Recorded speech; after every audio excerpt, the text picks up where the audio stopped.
The thief's sponsor is Dulaney, enjoyer of stealth in the dark of night.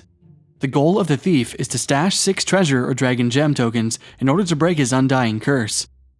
To begin setup, we place his action die, his action cubes, and stat tokens near the player board.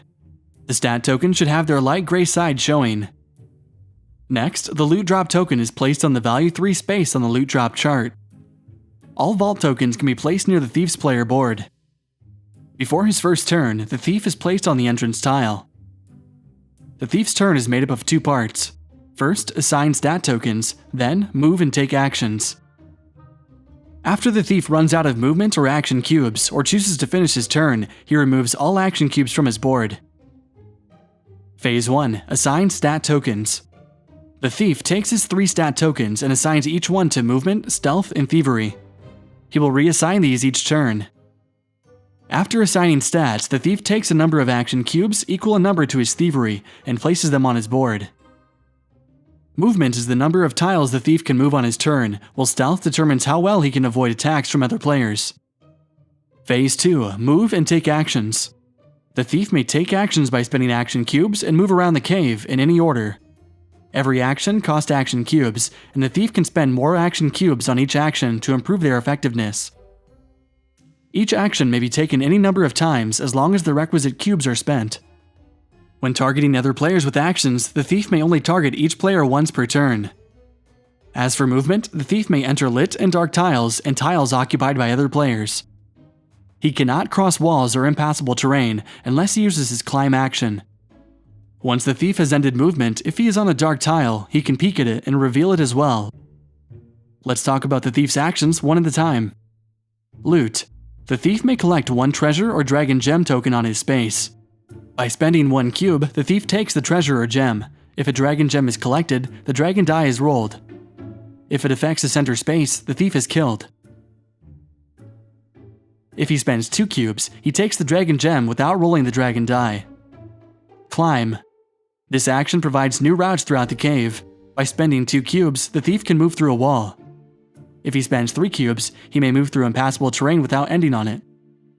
This action does not reduce movement cost to make these moves. Pickpocket. This action allows the thief to steal treasure from a player on his space.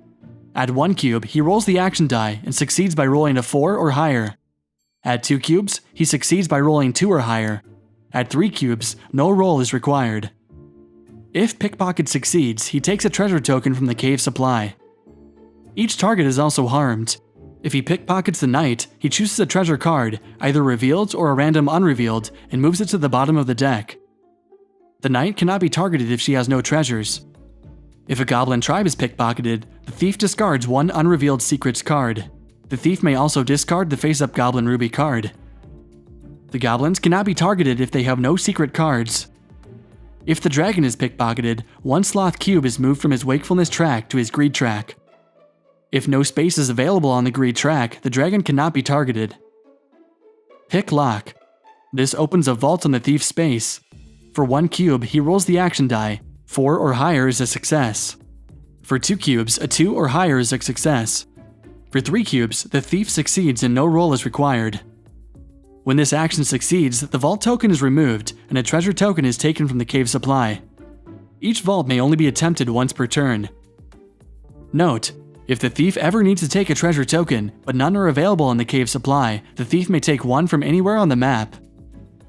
Backstab. This applies an injury to another player on the thief's space. 1 cube applies a light injury, 2 cubes applies moderate, and 3 cubes applies heavy. These injuries cause characters to lose grit, population, or cards seen in this chart. Hide loot. This makes the thief less lucrative to kill. He can reduce his loot drop level by spaces equal in number to the action cube spent. When interacting with other players, the thief compares his stealth to their perception. If the knight or goblin wishes to target the thief, their perception must be greater than his stealth. The dragon and the cave have no perception value and can always target the thief. If the thief wishes to target the knight or goblins, his stealth must be greater than their perception. If the thief wants to target the dragon, his stealth must be greater than his armor. Once another player attacks the thief, he dies. When the thief is killed, he drops all treasure and dragon gem tokens that he was stashing onto his tile. Then, the thief is placed on his board. The thief can recover the lost treasures by looting that tile again, and other players may pick them up as normal. The player who killed him also gains a bonus depending on the loot drop level. At the beginning of his next turn, after being killed, the thief is placed on the entrance tile. Remember, he has the Undying Curse. Now, let's go over stashing treasures. When the thief acquires a treasure or a dragon gem, it is placed on the unstashed token space. In order to stash it, it must be carried back to the entrance tile. For every treasure or dragon gem carried, the thief's stealth is reduced by 1. Once the thief enters the entrance tile, he stashes all treasure and dragon gems. When the thief stashes a dragon gem, he returns it to the dragon. He then takes a treasure token from the cave supply. When treasure is stashed, it is placed on an upgrade space on the player board. This cannot be reassigned. Then, his loot drop level is set to level 3. If the thief ever stashes a 6th treasure token, he wins the game. Any stashed treasure cannot be lost. Note: the symbols on the dragon gems that the thief is carrying may still be spent by the dragon. Some of the thief's actions have upgrades, which make him better and more efficient. For example, if the thief upgrades his pickpocket action, he may re-roll the action die once per turn. The cave can remove one of the thief's upgrades with its soporific Spore's Omen. The thief keeps the treasure for victory purposes, but that action is no longer upgraded. In addition, the thief has stat boost upgrades. These permanently increase his stats by a value of 1 when upgraded. These are flip stat token upgrades, which must be filled left to right. They allow the thief to permanently flip the mentioned stat token to the black side, which increases its value. This third space makes all stat tokens a value of 4. Finally, let's talk about the last upgrade, Unnatural Evasion. Once this is upgraded, the first time each turn that the thief is attacked, he rolls the action die. If value 4 or higher is rolled, the attack fails, and the thief may immediately move 1 space. This concludes our How to Play series on Vast, the Crystal Caverns. In the coming videos, we'll be going over the fearsome foes. Thanks for watching. The executive sponsor of this series is Mario Flores. The wall sponsors are Brian Lemieux and Brian Bigglesbee.